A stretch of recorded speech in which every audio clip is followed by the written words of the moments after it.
มาแล้วเรามากินอะไรกันครับวันนี้ก๋วยเตี๋ยวปลาของโคกค่ะของโคมเหรออยู่ตรงปั๊มปตทข้างนอกนี่ดู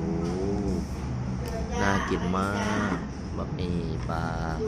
เกาเหลาเกี๊ยวปลาโน่นแล้วเราก็สั่งเกี๊ยวปลาทอดมาด้วยทำไมกินเกาเหลาวัวอ้วนเหรอฮะกินเกาเหลาวัวอ้วนเหรอเปล่าแค่อยากกินเฉยๆแค่นี้แหละกินก่อนแหละบ๊ายบาย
หลังจากที่เราว่ายน้ำกันเสร็จไปแล้วนะครับ นี่สระว่ายน้ำก็เรากำลังจะไปกินข้าวที่ไหนกันจ๊ะ ไปที่ท่าเรือบุฟเฟ่ค่ะ ท่าเรือบุฟเฟ่ต์ค่าหัวเท่าไหร่ 588หรือเปล่า 599บวกน้ำ29 บาท 600บวก30เป็น630คูณ2ก็เป็น 1,260 บาทเดี๋ยวเราค่อยว่ากันว่าร้านอาหารที่เราไปมันคุ้มไหม เห็นรีวิวคุ้มเหลือเกิน นี่บรรยากาศอาหารโอ้โหสวยมากเดี๋ยวตอนเรากินเราต้องเข้าทางนั้นเนาะจริงๆเขามีบุฟเฟ่บุฟเฟ่อะไรนะมีบุฟเฟ่บาร์บีคิวให้เรากิน แต่ว่าเราไม่กินเพราะมันหัวละ1,200เราก็เลยไปกิน2หัว1,200ไปกินท่าเรือบุฟเฟ่กัน นั่นคือคุณมัชชิมาของเรานั่นเองครับไปตรงไปเดี๋ยวไปเจอกันที่ร้าน ก็รอตรงนี้ว้าวซีฟู้ดไทยฟู้ด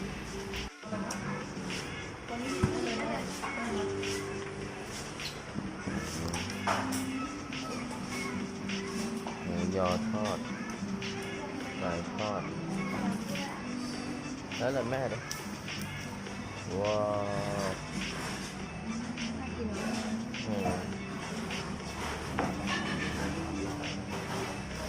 อันนั้นคือโซนปิ้งย่าง อันนี้คือโซนที่หย่อน แม่ก็ไม่รู้ข้างหน้าว่าจะกินอะไร โอ้ติด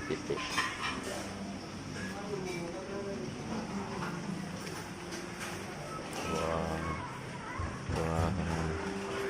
ถ่ายเร็วมาก อ๋อ นี่ตรงนี้แม่ปลาทอดน้ำปลาทอด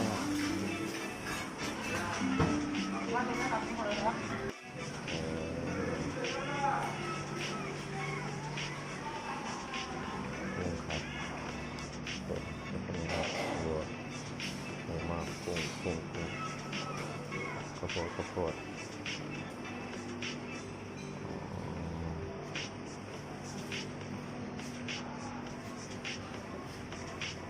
ครับเราสั่งมาหอยนางรมยำหมูยอกุ้งกระเทียมกุ้งเผามันหมูต่อหัวยอดสวัสดีครับ เรามากินที่อะไรนะท่าเรือบุฟเฟ่ฮะดูว่าอะไรหอยอะไรอย่าง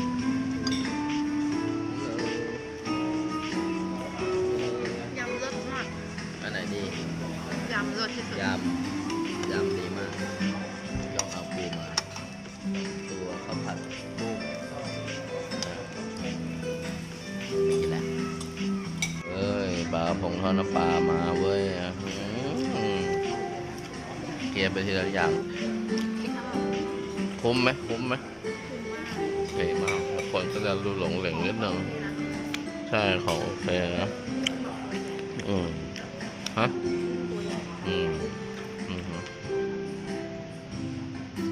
มีไอติมด้วยเด็ดเด็ดมากพูดเลยร้านนี้ดีอ่ะชอบเวนิกูดเดี๋ยวโขก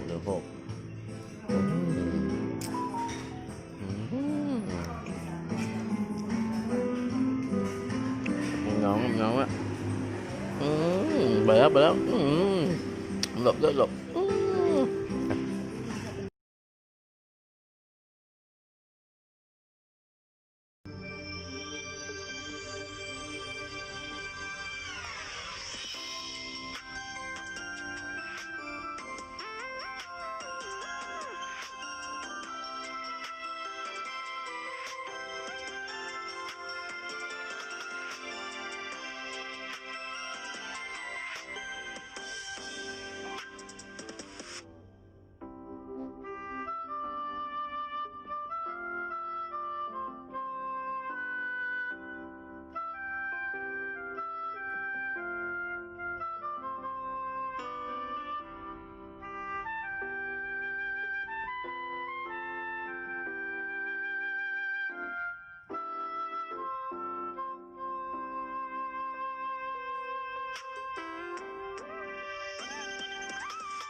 สวยมาก หมุนตัวนี่พอแล้วลมแรงมาก โนอื่นอยู่ทางโน้น ได้เลย ขออนุญาตไปถ่ายรูปเมียต่อ บ๊ายบาย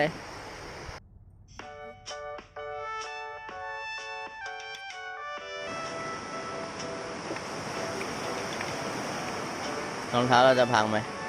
อะไรนะ รองเท้าเราจะพังไหมถ้าเราจะไปทางไหน ดูน้องนี่น่ารักจัง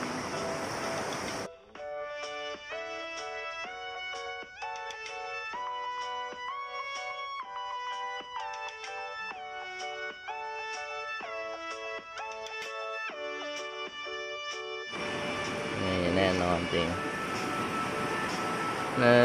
2 3 1 2 3เฮ้ยเป็นไงล่ะ